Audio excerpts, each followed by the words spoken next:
নমস্কার, সুরমা বার্তায় আপনাদেরকে স্বাগত জানাই। আমি শুভ্র প্রতিম। বিস্তারিত প্রতিবেদনে যাওয়ার আগে প্রথমে দেখে নেওয়া যাক আজকের সংবাদ শিরোনাম। ভারত বাংলাদেশ সীমান্ত লাগোয়া গ্রামে সড়ক নির্মাণের কাজের শিলান্যাস বিধায়ক কমলাক্ষ দেপুরকাইস্তের। রাহুল গান্ধীর ভারত জুড়ো ন্যায় যাত্রায় অংশগ্রহণ করতে ব্রহ্মপুত্র উপত্যকায় রওনা করিমগঞ্জের হাজারেরও অধিক কংগ্রেস কর্মী। 4, 5 ও 6 মাঘ বরাক উপত্যকা বঙ্গ সাহিত্য ও সংস্কৃতি সম্মেলনের 30তম দ্বিবার্ষিক কেন্দ্রীয় অধিবেশনের জোর প্রস্তুতি করিমগঞ্জে। এনআইটি কর্তৃপক্ষের স্বজনপোষণ নীতির বিরুদ্ধে আন্দোলনে এনআইটির অস্থায়ী কর্মীরা। 2 নেশাগ্রস্ত যুবকের দ্বারা 12 স্টেপ ফাউন্ডেশনের গাড়ি ভাঙচুর, দোষীদের বিরুদ্ধে থানায় মামলা দায়ের। বনভোজনে যাওয়া গাড়ি দুর্ঘটনাগ্রস্ত হয়ে আহত 24, গুরুতর অবস্থায় শিলচর মেডিকেল কলেজে ভর্তি 4। 7,000-এরও অধিক ইয়াবা ট্যাবলেট সহ করিমগঞ্জে পুলিশের হাতে গ্রেপ্তার 2। বরাক উপত্যকা বঙ্গ সাহিত্য ও সংস্কৃতি সম্মেলনকে কেন্দ্র করে সেজে উঠছে শহর করিমগঞ্জ। 4, 5 ও 6 মাঘ করিমগঞ্জ শহর বরাক উপত্যকা বঙ্গ সাহিত্য ও সংস্কৃতি সম্মেলনের 30তম দ্বিবার্ষিক কেন্দ্রীয় অধিবেশন আয়োজন হতে চলেছে। বরাকের বাঙালিদের হয়ে তথা বরাকের অধিকার আদায়ে কথা বলা বরাক উপত্যকা বঙ্গ সাহিত্য সম্মেলনের 30তম দ্বিবার্ষিক সম্মেলনকে কেন্দ্র করে সেজে উঠছে সীমান্ত শহর করিমগঞ্জ। 4 মাঘ অর্থাৎ ইংরেজি 19 জানুয়ারি এক বিরাট শোভাযাত্রার মাধ্যমে এই অনুষ্ঠানের শুভ সূচনা হবে। শোভাযাত্রায় বরাকের নানান জাতি জনগোষ্ঠীর লোকেরা অংশগ্রহণ করবে। বরাকের ঐতিহ্যবাহী নৃত্য কলাগুলোও এই শোভাযাত্রায় ফুটিয়ে তোলা হবে। এছাড়াও বিভিন্ন আলোচনা সভা সহ 3 দিন সকাল 10টা থেকে রাত 10টা অবধি সাংস্কৃতিক অনুষ্ঠানের আয়োজন করা হবে। গ্রাম বরাকের ধামাইল পদ্মপুরাণ পাঠ কীর্তনও স্থান পেয়েছে সাংস্কৃতিক অনুষ্ঠানের তালিকায়। স্থানীয় শিল্পীদের পাশাপাশি বাংলাদেশের 3 জন শিল্পী ও বরাকের যারা কলকাতাতে গিয়ে সফলতা লাভ করেছেন তারাও 3 দিন ব্যাপী চলা এই অনুষ্ঠানে অংশগ্রহণ করবেন। বরাক বঙ্গ সাহিত্য ও সাংস্কৃতিক সম্মেলনের কর্মকর্তারা করিমগঞ্জবাসীকে এই অনুষ্ঠানে অংশগ্রহণ করার জন্য অনুরোধ জানান।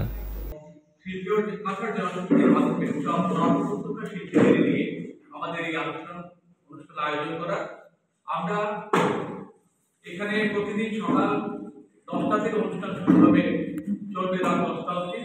দিনে থাকবে বিভিন্ন স্কুল কলেজের অনুষ্ঠান এবং আমাদের যে মূল সংস্কৃতি গ্রামীণ সংস্কৃতিকে তুলে ধরার লক্ষ্যে আমরা বিভিন্ন গ্রামীণ এখানে যারা ধামাইল আছে, পদ্মপুরাণ পাঠ আছে, উজার গান আছে, আইন গান আছে, কীর্তন আছে, এগুলোকে আমরা এই অনুষ্ঠানের মাধ্যমে তুলে ধরার চেষ্টা করব। আর এছাড়া বাংলাদেশের শিল্পীরা আছেন, তারা এই 3 দিন অনুষ্ঠান করবেন। 3 জন শিল্পী আছেন বাংলাদেশ থেকে। ইতিমধ্যে সব্যসাচীবাবু বলেছেন যে কলকাতা থেকে আমাদের এই অঞ্চলের যেসব শিল্পীরা কলকাতায় গিয়ে প্রতিষ্ঠিত হয়েছেন তারা আমাদের এখানে যে অনুষ্ঠান পরিবেশন করবেন। তো তৎসঙ্গে আমরা আরেকটি কথা যুক্ত করে চাই যে ইতিমধ্যে শোভাযাত্রা কমিটির সভাপতি বলেছেন যে আমাদের বহুভাষিক যে চিত্রটা, সেই চিত্রটা অক্ষুণ্ণ রাখার লক্ষ্যে আমরা এই সাংস্কৃতিক একটা কর্মকাণ্ডেরও এর মধ্যে প্রতিফলন ঘটবে এই শোভাযাত্রার মাধ্যমে। তো আপনাদের সকলের সহযোগিতায় আমরা ইতিমধ্যে আপনাদেরকে দিয়ে দেবো যে কারা কারা আসছেন বা কারা কারা অনুষ্ঠান করছেন সেই প্রতিলিপিটা আপনাদেরকে দিয়ে দেবো। এই অনুষ্ঠানের মাধ্যমে আমরা চাইছি যে বরাক উপত্যকার যে সাংস্কৃতিক চিত্রটা সেটা অক্ষুণ্ণ থাকবে। আর আপনাদের সকলের সহযোগিতায় এবং করিমগঞ্জবাসীর সহযোগিতায় এবং যেসব শিল্পীরা এবং সাংস্কৃতিক সংগঠন আয়োজন করেছি, তো মূল কথাগুলো হচ্ছে যে প্রতি 2 বছর পর পর উপত্যকার 3 জেলায় পর্যায়ক্রমে আমরা দ্বিবার্ষিক অধিবেশন আয়োজন করে আসছি। এই দ্বিবার্ষিক অধিবেশনের উদ্দেশ্যটা কি? বরাক উপত্যকার বাঙালি এবং অন্যান্য বিভিন্ন ভাষাগোষ্ঠীর যে সামাজিক, রাজনৈতিক, অর্থনৈতিক স্থিতি, সেই স্থিতিগুলোকে পর্যালোচনা করা। আমাদের রাজনৈতিক পরিসরে, সামাজিক পরিসরে যে সংকুচনের বার্তা, সেই সংকুচনের বার্তাকে প্রতিহত করে আমাদের নিজেদের আত্মপরিচয়কে অক্ষত রাখার যে সংঘবদ্ধ প্রয়াস, এই সংঘবদ্ধ প্রয়াসে নিজেরা ঐক্যবদ্ধভাবে সংকল্প গ্রহণের জন্য বরাক উপত্যকা বঙ্গ সাহিত্য সংস্কৃতি সম্মেলনের এই দ্বিবার্ষিক অধিবেশন। এবং অত্যন্ত আনন্দের সঙ্গে বলছি যে বিগত দিনের যে অধিবেশনগুলো করিমগঞ্জে কাছাড়ে বা হাইলাকান্দিতে আয়োজিত হয়েছিল, সেই অধিবেশনগুলোকে ছাপিয়ে আমাদের দৃঢ় বিশ্বাস এবারের এই অধিবেশন তার মূল উদ্দেশ্যে সার্থক হবে। একঝাঁক কবি, সাহিত্যিক, সমাজবিজ্ঞানীরা, সংস্কৃতিকর্মীরা আমাদের এই অধিবেশনে যোগদান করতে পশ্চিমবঙ্গ, বিহার এবং উত্তর পূর্বাঞ্চলের বিভিন্ন রাজ্য ও পার্শ্ববর্তী দেশ বাংলাদেশ থেকে আসছেন আনন্দবাজার পত্রিকার সহযোগী সম্পাদক শ্যামন্তী ঘোষ, তিনি আমাদের এই অধিবেশনের মাননীয় উদ্বোধক। আসছেন রঙিন বিশ্বাস, যিনি সুখ্যাত লোকসঙ্গীত শিল্পী আসামের সন্তান হেমন্ত বিশ্বাসের সুযোগ্য কন্যা। সেই সঙ্গে বিহার বাঙালি সমিতির সভাপতি সম্পাদকরা আসছেন, বাংলাদেশ মেট্রোপলিটন বিশ্ববিদ্যালয়ের সহকারী নিবন্ধক মিহিরকান্তি চৌধুরী আসছেন পশ্চিমবঙ্গের ডায়মন্ড হারবার বিশ্ববিদ্যালয়ের। 7 দফা দাবি নিয়ে শিলচর এনআইটির প্রশাসনিক ভবন ঘেরাও করে বিক্ষোভ অস্থায়ী কর্মীর। দীর্ঘ বছর থেকে শিলচর এনআইটিতে কাজ করে আসা অস্থায়ী কর্মীরা চাকরি স্থায়ীকরণ, স্থানীয় যুবক যুবতীদের নিযুক্তি সহ 7 দফা দাবি নিয়ে সকাল থেকে এনআইটির প্রশাসনিক ভবন দখল করে আন্দোলন চালাতে থাকে।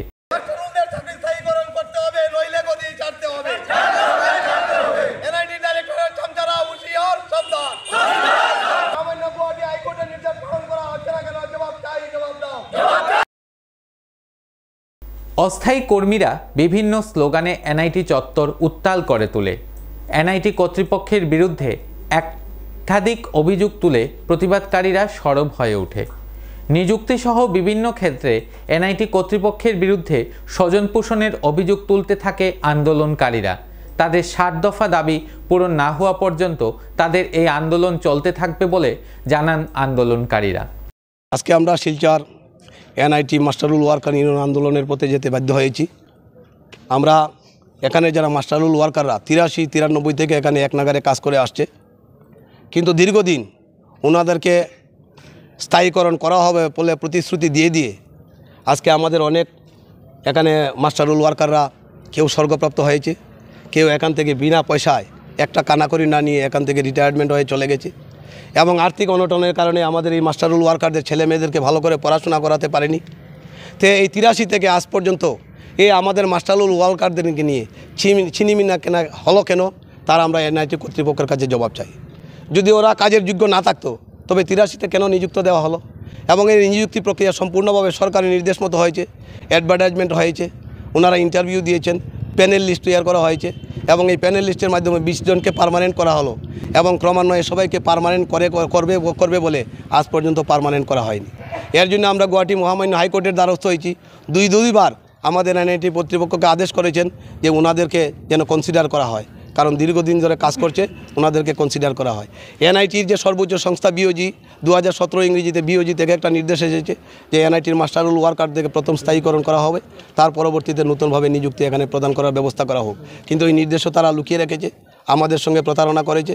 এর জন্য আমরা আন্দোলনে যেতে বাধ্য হয়েছি এবং আন্দোলন শুধু এবার যদি আমাদের রক্তক্ষয়ী আন্দোলন হবে, আমরা যখন পর্যন্ত আমাদের দাবি এখান থেকে আমরা নিতে না পারবো ততদিন পর্যন্ত আমাদের আন্দোলন চলবে। অনির্দিষ্টকালীন আন্দোলন এবং আমাদের প্রক্রিয়া সাধারণভাবে শুরু হয়েছে। অনির্দিষ্টকালের জন্য বিভিন্ন প্রক্রিয়ার মাধ্যমে আন্দোলন আমরা করে যাব। এখন বর্তমানে 93 জন আছে, 124 জন ছিল, কেউ স্বর্গপ্রাপ্ত হয়েছে, ওনাদের পরিবার এখন বিপন্ন, আর কেউ বর্তমানে রিটায়ার্ডের দূরগোড়ায় এসে দাঁড়িয়েছে।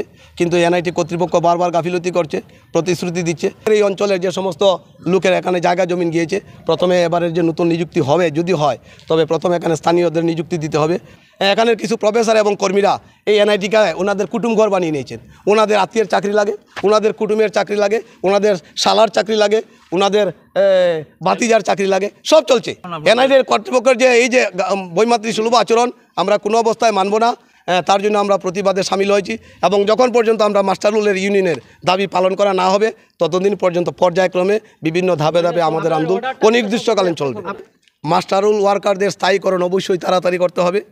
এনআইটিতে নতুন নিযুক্তির ব্যাপারে স্থানীয়দের কাছ থেকে বিগত দিনে অনেক লক্ষ লক্ষ টাকা অর্থ আদায় করা হয়েছে, সেই অর্থগুলো ফেরত দেওয়া হচ্ছে না কেন? যেহেতু এখানে ইন্টারভিউ হয়নি, সেই ইন্টারভিউর টাকাগুলো এই যুবক যুবতীদের কেন ফেরত দেওয়া হচ্ছে না, তার জবাব দিতে হবে। দুই নেশাগ্রস্ত যুবকের দ্বারা মধ্যরাতে 12 স্টেপ ফাউন্ডেশনের গাড়ি ভাঙচুর। দোষীদের শাস্তির দাবি Barak Valley De Addiction Centres অ্যাসোসিয়েশনের। শিলচর তারাপুরের দুই নেশাগ্রস্ত যুবকের হাতে ধারালো অস্ত্রসহ লাঠি নিয়ে মাসিমপুর রোডস্থিত 12 স্টেপ ফাউন্ডেশনের অধীনে থাকা নেশামুক্তি ও পুনর্বাসন কেন্দ্রে গিয়ে কেন্দ্রের সম্পাদক দীপ ভট্টাচার্যের উপর প্রাণঘাতী হামলার উদ্দেশ্য নিয়ে আসে, কিন্তু দীপ ভট্টাচার্যকে সামনে না পাওয়াতে এই নেশামুক্তি ও পুনর্বাসন কেন্দ্রের বাইরে থাকা ইকোস্পোর্ট AS11T 2919 গাড়িটিকে ভাঙচুর করে পালিয়ে যেতে সক্ষম হয়। ঘটনাটি নিয়ে শিলচর তারাপুর থানায় দুই হামলাকারী গৌরব বর্ধন ও মনোজ সাহার বিরুদ্ধে এজাহার দায়ের করেন 12 স্টেপ ফাউন্ডেশনের অধীনে থাকা নেশামুক্তি ও পুনর্বাসন কেন্দ্রের সম্পাদক দীপ ভট্টাচার্য।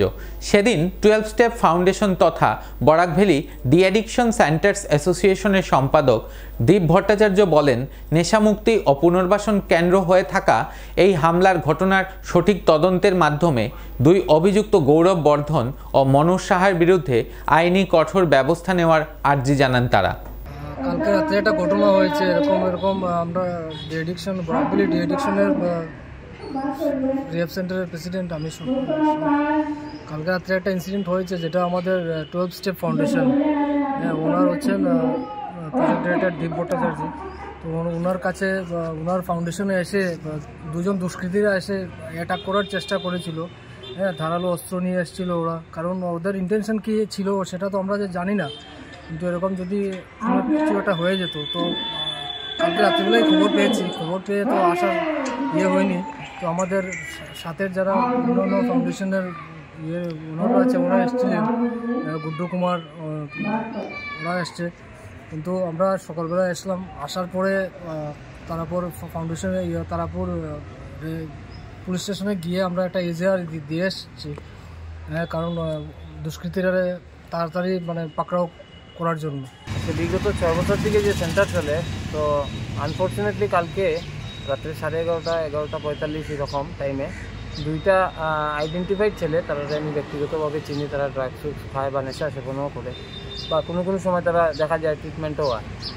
তো কালকে কীটা হয়েছে, তারা হাতের মধ্যে দাও বা বিভিন্ন অস্ত্র নিয়ে সেন্টারে ঢুকার চেষ্টা তারা আগেই আইছে। তো ওই সময় ওই মুহূর্তে যেহেতু আমি জানি কালকে তো একটা কোয়েশনের সময় সবু কী পরিস্থিতি থাকে বা কীরকম থাকে, তো আমি আমার সেন্টারের জিনিসগুলা চিন্তাধারা করিয়া বা আমার সেন্টারের ছেলেরা যাতে কোনো ক্ষয়ক্ষতি হয় না, ওটার পরিপ্রেক্ষিতে আমি গেট না খোলার ফলে তারা দাও কুড়াল নিয়ে এন্ট্রি করতে পারে না পারার ফলে তারা নিচে গিয়া আমার সেন্টারের কাজের যে গাড়িটা আছে AS11T 2919 নাম্বার, এই গাড়ির লেফট সাইডের গ্লাস বা পুরো বডি ভাঙ্গিয়া ড্যামেজ করিয়া পুরো লাঠি দিয়া ভাঙ্গিয়া টাঙ্গিয়া পুরো চিল্লাচিল্লি করিয়া, প্লাস তারা প্রাণে মারার জানে মারার হুমকি দিয়া সেন্টারের নিচ থেকে ভাগিয়া গেছে। মাঘ মাসের প্রথম দিনেই বড়সড় অঘটন।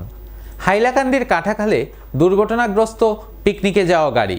ভয়ঙ্কর দুর্ঘটনার শিকার AS11BC 2102 নম্বরের ট্র্যাভেলার গাড়ি। বনভোজনে যাওয়া দ্রুতবেগী ট্র্যাভেলার গাড়ি ও অল্টো গাড়ির মধ্যে মুখোমুখি সংঘর্ষ হলে এতে 24 জন ব্যক্তি আহত হন। এদের মধ্যে 4 জনের অবস্থা সংকটজনক হওয়ায় স্থানীয়দের সাহায্যে তাদেরকে শিলচর মেডিকেল কলেজ হাসপাতালে প্রেরণ করা হয়। এখানে তো শুনতে পেলাম হঠাৎ করে গাড়ি অ্যাক্সিডেন্ট হয়েছে। আমিও কিছুক্ষণ আগে এসেছি, এখানে এসে দেখতে পেরেছি এখানে পিকনিকের গাড়ি, সবাইকে হসপিটাল পাঠিয়ে দেওয়া হয়েছে। পুলিশ প্রশাসন এবং পাড়ার মানুষ, এলাকার মানুষ সবাই মিলে হসপিটাল প্রেরণ করা হয়েছে।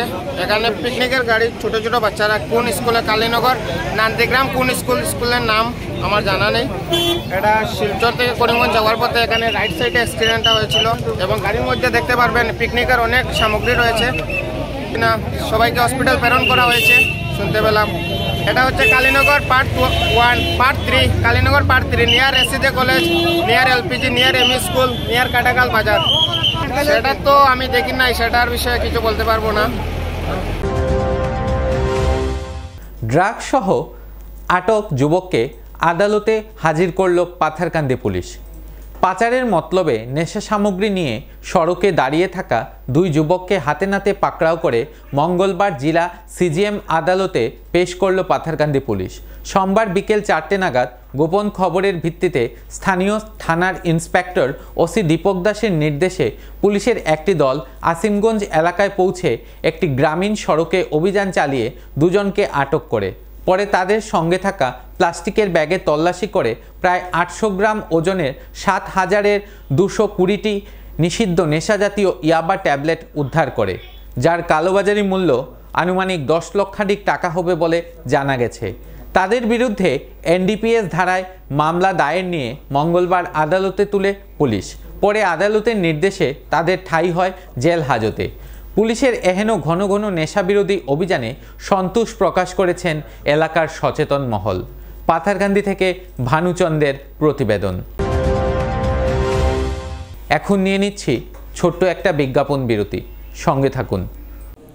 আনন্দ সংবাদ, আনন্দ সংবাদ, আনন্দ সংবাদ।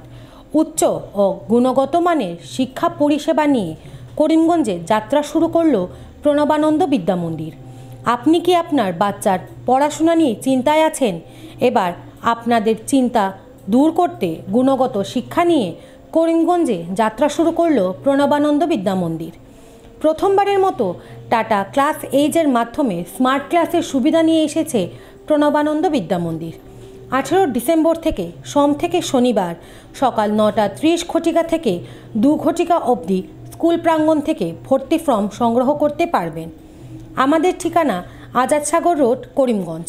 যোগাযোগ নম্বর 7570576332 9859147414।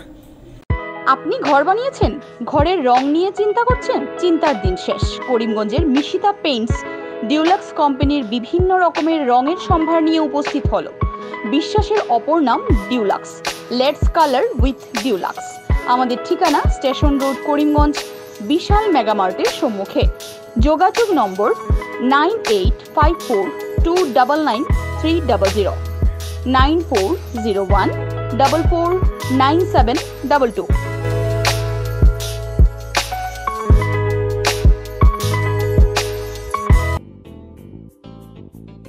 বিভিন্ন আধুনিক ও আকর্ষণীয় টাইলসের সম্ভার নিয়ে উপস্থিত প্রিয়া টাইলস।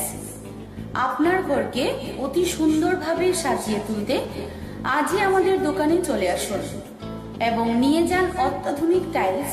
আপনার পছন্দের সব ধরনের টাইলস আমাদের এখানে উপলব্ধ রয়েছে। আমাদের ঠিকানা Chandras plaza, near Vishal Megamart, station road, Karimganj. Mobile 9101805530 9957709784।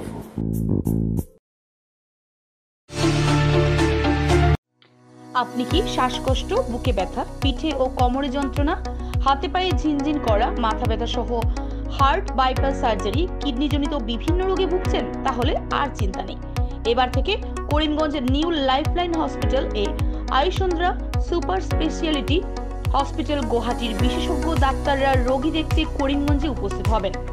12 March রোগী দেখবেন ডক্টর সিমরনজিৎ সিং। 14 মার্চ রোগী দেখবেন হৃদরোগ বিশেষজ্ঞ ডক্টর আদিত্য ভাস্কর। 15 এবং 16 মার্চ রোগী দেখবেন ডক্টর বি শ্রী হর্ষা। রোগী দেখতে করিমগঞ্জে উপস্থিত হবেন। আমাদের ঠিকানা new lifeline hospital and research centre. অগ্রিম বুকিংয়ের জন্য যোগাযোগ করুন 7399195391 9678806896 9854135470। আনন্দ সংবাদ, আনন্দ সংবাদ। করিমগঞ্জে এই প্রথম 3D সিটি স্ক্যানের সুবিধা নিয়ে এলো Karimganj health city, Banamali road, Karimganj. পুরো শরীর 3D সিটি স্ক্যানের সুবিধা এখন পাচ্ছেন করিমগঞ্জে। আন্তর্জাতিকভাবে বিখ্যাত ডাক্তার দ্বারা report.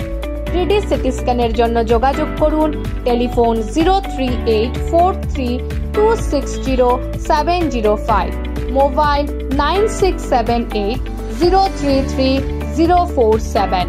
Karimganj health city, Banamali road, Karimganj আপনাদের সেবায় নিয়োজিত।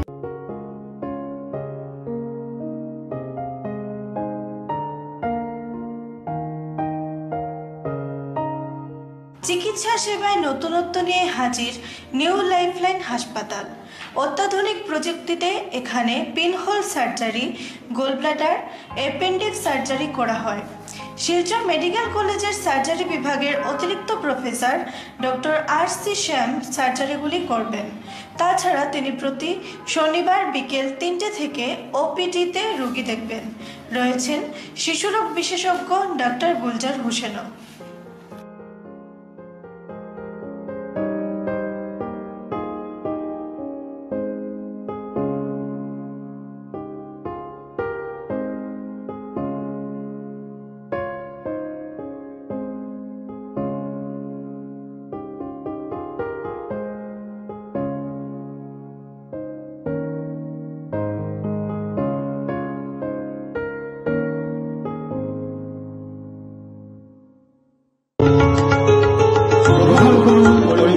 হোলসেল কোঅপারেটিভ স্টোর্স তথা সহযোগীর আন্তরিক অভিনন্দন।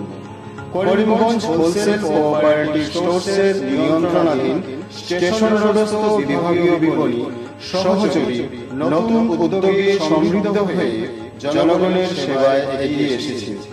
তুলনামূলক কম মূল্যে নিত্য প্রয়োজনীয় দ্রব্য সামগ্রীর যোগান অব্যাহত রাখতে সহযোগী কর্তৃপক্ষ বদ্ধপরিকর। জেলার সমবায় আন্দোলনকে জোরদার করে তোলার ক্ষেত্রে করিমগঞ্জ হোলসেল কোঅপারেটিভ স্টোর্স তথা সহযোগী কর্তৃপক্ষ সকলের আন্তরিক ও সক্রিয় সহযোগিতা কামনা করে। নতুন আঙ্গিকে বাস্তব পরিকল্পনা নিয়ে সহযোগী স্টেশন রোড, করিমগঞ্জ আপনাদের সেবায় সদা প্রস্তুত। ভারত বাংলাদেশ সীমান্তবর্তী লাগোয়া গ্রামে সড়কের কাজের শিলান্যাস উত্তর করিমগঞ্জের বিধায়ক কমলাক্ষ দে পুরকাইস্তের। করিমগঞ্জ জেলার লাফসাইল এলাকায় মুখ্যমন্ত্রী পকিপথ যোজনার মাধ্যমে 90 লক্ষ টাকা ব্যয়ে নির্মিত 1 কিলোমিটার গ্রামীণ সড়কের কাজের শিলান্যাস করেন বিধায়ক কমলাক্ষ। কাজের শিলান্যাসের সময় আয়োজিত অনুষ্ঠানে তিনি বলেন, এই এলাকার জনগণ উনাকে হাত উজাড় করে আশীর্বাদ দিয়ে গেছেন, তাই এই এলাকার উন্নয়নে বিশেষ নজর রয়েছে তার। এছাড়াও তিনি বলেন, বর্তমান উত্তর করিমগঞ্জ বিধানসভার বিভিন্ন এলাকা অন্যান্য বিধানসভায় চলে গেছে, সেই সকল স্থানে উন্নয়নমূলক কাজে উনার বিশেষ নজর থাকবে বলে তিনি জানান। বর্ডারের একদম সংলগ্নে আজকে মুখ্যমন্ত্রী পকিপথ এই প্রকল্পের অধীনে প্রায় 1 কিলোমিটার দৈর্ঘ্য রাস্তা 90,96,হাজার টাকা, সেই টাকা স্যাংশন এবং ইতিমধ্যে আজকে আনুষ্ঠানিকভাবে শিলান্যাস করা হলো। সেটার কাজ কালকে বা পরশু দিন থেকে সেটা শুরু হবে। এখানে আছেন আমাদের জেলা পরিষদ সদস্য, আমাদের জিপি সভাপতি, আমাদের এপি মেম্বার, পঞ্চায়েত প্রতিনিধিরা এখানে আছেন। বিশেষ করে এই অঞ্চলের বিধায়ক হিসাবে এই অঞ্চলের মানুষ এবং এই এলাকার মানুষ তো বারবার আমাকে সহযোগিতা করেছেন, সাহায্য করেছেন। ওনাদের দোয়া আশীর্বাদ নিশ্চয়ই আমাদের উপর ছিল এবং সেই মর্মে অনেকগুলো রাস্তার কাজ হয়েছে। এই রাস্তার কাজটা বাকি ছিল এবং এই মরশুমে এই রাস্তার কাজও শেষ হয়ে যাবে। তো বিশেষ করে রাস্তাঘাটের ক্ষেত্রে আমূল পরিবর্তন হয়েছে এই গ্রামের। সামান্য দু একটা রাস্তা আছে, আশা করি সেই রাস্তাগুলোর কাজ হয়ে যাবে। সামনের দিনে যাতে একটা সুষ্ঠু এবং সুন্দর যাতে পরিবেশ হয় এবং সুন্দর পরিবেশের মাধ্যমে যাতে এই অঞ্চলের মানুষ, উত্তর করিমগঞ্জের মানুষ, করিমগঞ্জের মানুষ, সমস্ত করিমগঞ্জ জেলার মানুষ যাতে সুষ্ঠু এবং সুন্দর পরিবেশের মাধ্যমে থাকেন এবং সোফার ডেভেলপমেন্ট কনসার্ন সে নিয়ে আরও অন্য অন্য ডেভেলপমেন্ট যেগুলো আছে সেগুলো যাতে অক্ষুণ্ণ থাকে। ডিলিমিটেশন হয়েছে, আপনারা সবাই জানেন যে ডিলিমিটেশন হওয়ার দরুন হয়তোবা সমষ্টি কর্তন করা হয়েছে, কিন্তু বিধায়ক হিসাবে আমার যেগুলো স্যাংশন এখনও যেগুলো স্যাংশন আসছে, আমি সিদ্ধান্ত নিয়েছি যে এবার এই 5 বছর সেই টাকার কাজ আগের সমস্ত, অর্থাৎ যারা আমাকে ভোট দিয়ে বানিয়েছেন ওদের অঞ্চলেই আমি কাজ করব। কারণ সম্পূর্ণ হাকদার হচ্ছে গিয়ে আগের যে মানুষটা আমাকে ভোট দিয়ে বানিয়েছে ওই অঞ্চলে কাজ করো। আমাদের দায়িত্ব কর্তব্য এবং সেই মর্মে সেই কাজ চলছে। অন্য অন্য জায়গায় যেগুলো আছে সেই জায়গায়ও কাজ করব, কিন্তু সেই জায়গায় মানুষকে কীভাবে ডেভেলপমেন্ট বলতে যেগুলো সরকারি প্রকল্প যেগুলো আছে সেই প্রকল্পের কাম আগের সমষ্টি জায়গা এলাকা হবে, কিন্তু নতুন এলাকায় যাতে মানুষকে কীভাবে মানুষের ডেভেলপমেন্টের ক্ষেত্রে মানুষকে সহযোগিতা করা যায় বা কীভাবে করা যায় তার জন্য প্রচেষ্টা থাকবে বা তার জন্য যা করণীয় দরকার সেটাও করব। কিন্তু আমি মনে করি এই অঞ্চলের মানুষের কাছে আমি ঋণী কৃতজ্ঞ।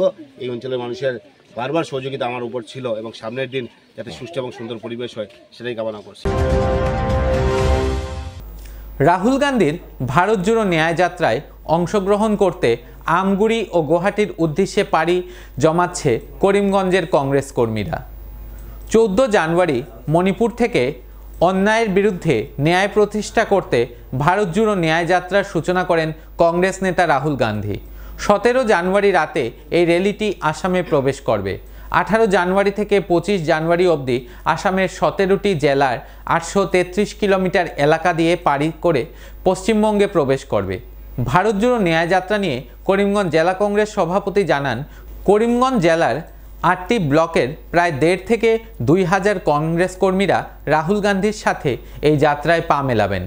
করিমগঞ্জ জেলা কংগ্রেস সভাপতি রজত চক্রবর্তী বলেন, এই যাত্রা শুরুর পূর্বে মণিপুর সরকার ও আসাম সরকার এই যাত্রার বিরুদ্ধে কলকাঠি নেড়েছে। তিনি বলেন, সকল বাধাকে পেরিয়ে এই ভারত জুড়ো ন্যায় যাত্রা সফলতা লাভ করবে। এছাড়াও এদিন তিনি সকল কংগ্রেস কর্মীদের সর্বভারতীয় কংগ্রেসের নির্দেশ মতে 17 জানুয়ারির ভিতরে ডোনেট ফর দেশ অ্যাপ খুলে দলের জন্য দান করার আহ্বান জানান। এছাড়াও গণতন্ত্র দিবসের পর জেলার সবকটি ব্লকে কংগ্রেস কর্মীদের নিয়ে সম্মেলন আয়োজিত হবে বলেও জানান জেলা কংগ্রেস সভাপতি রজত চক্রবর্তী। ইতিমধ্যে আপনারা নিশ্চয় অবগত হয়েছেন যে সর্বভারতীয় কংগ্রেস নেতা প্রাক্তন নিখিল ভারত কংগ্রেস কমিটির সভাপতি রাহুল গান্ধীজি ইতিমধ্যে মণিপুর থেকে অন্যায়ের বিরুদ্ধে ন্যায় প্রতিষ্ঠার উদ্যোগে ভারত জুড়ো ন্যায় যাত্রার শুভারম্ভ করেছেন। গত 14 জানুয়ারি মণিপুর থেকে সেই যাত্রার শুভারম্ভ করা হয়েছে। আজ সেই যাত্রা ডিমাপুর হয়ে আগামী কাল আসামের মধ্যে প্রবেশ করবে রাত্রিবেলা এবং 18 তারিখ সকাল 8 ঘটিকায় শিবসাগরের আমগুড়ি থেকে আসামে সর্বমোট 833 কিলোমিটার 17টি জেলা কভার করে এই যাত্রা রাহুল গান্ধীর নেতৃত্বে এই যাত্রা আসামের মধ্যে অনুষ্ঠিত হইবে। ইতিমধ্যে আমাদের করিমগঞ্জ জেলা কংগ্রেসের আওতায় 8টি ব্লক কংগ্রেস রয়েছে এবং 8টি ব্লক কংগ্রেস থেকে বিভিন্ন স্তরের ইয়ুথ কংগ্রেস, NSUI, সেবা দল, মহিলা কংগ্রেস, বিভিন্ন ডিপার্টমেন্ট এর কংগ্রেস কর্মী সদস্য কংগ্রেসের শুভানুধ্যায়ী ইতিমধ্যে গুয়াহাটির উদ্দেশ্যে আমগুড়ির উদ্দেশ্যে রওনা দিয়েছেন এবং আজ থেকে সেই যাত্রা করিমগঞ্জ থেকে তারা শুরু করেছেন রাহুল গান্ধীর সেই যাত্রায় যোগদান করার জন্য। করিমগঞ্জ জেলা কংগ্রেসের আওতায় যে 8টি ব্লক রয়েছে সেই 8টি ব্লক থেকে প্রায় 1.5 থেকে 2,000 কংগ্রেস কর্মী সেই যাত্রায় অংশগ্রহণ করবেন। এই যাত্রা মণিপুর থেকে যখন শুরু হওয়ার প্রাক মুহূর্তে বিভিন্ন ধরনের প্রতিকূলতা সৃষ্টি করার প্রচেষ্টা করা হয়েছিল মণিপুর সরকারের তরফ থেকে এবং আসামের মধ্যেও, যাতে সেই যাত্রার প্রতিকূলতা সৃষ্টি করার একটা টেন্ডেন্সি আমরা দেখতে পাচ্ছি। যে আপনারা শিবসাগরের আমগুড়ি হোক কিংবা গুয়াহাটির বেলতলা, জোড়াবাট, গণেশগুড়ি এই অঞ্চল দিয়ে যাত্রা রাহুল গান্ধীর পদযাত্রা চলবে আপনারা এই যাত্রায় অংশগ্রহণ করার জন্য আমি আবেদন রাখছি। দ্বিতীয় কথাটি হচ্ছে যে আজকে আমাদের নিখিল ভারত কংগ্রেস কমিটির তরফ থেকে ডোনেশন ফর দেশ একটা অ্যাপ খোলা হয়েছে এবং ইতিমধ্যে আসাম প্রদেশ কংগ্রেস কমিটির স্টেট কোঅর্ডিনেটর হিসাবে দায়িত্ব দেওয়া হয়েছে মেহেন্দি আলম বড়াজিকে, এবং আমাদের কাছে ইনস্ট্রাকশন এসছে যে ব্লক মণ্ডল এবং কংগ্রেসের বিভিন্ন স্তরের কর্মী যারা আছেন তাদেরকে বিভিন্ন স্ল্যাব দেওয়া হয়েছে। সেই স্ল্যাব অনুযায়ী প্রত্যেকে যাতে 17 জানুয়ারির মধ্যে এই যে লিঙ্ক যেটা এআইসিসি থেকে দেওয়া হয়েছে সেই লিঙ্কের মাধ্যমে যাতে তারা তাদের সেই সাবস্ক্রিপশন এআইসিসিতে তারা দেন, এই জন্য আজকে আমি জেলা কংগ্রেসের তরফ থেকে অনুরোধ রাখছি। সুরমা বার্তা আজ এ পর্যন্ত। আগামীকাল আপনাদের সাথে আবারও দেখা হবে একই সময়ে একই চ্যানেলে।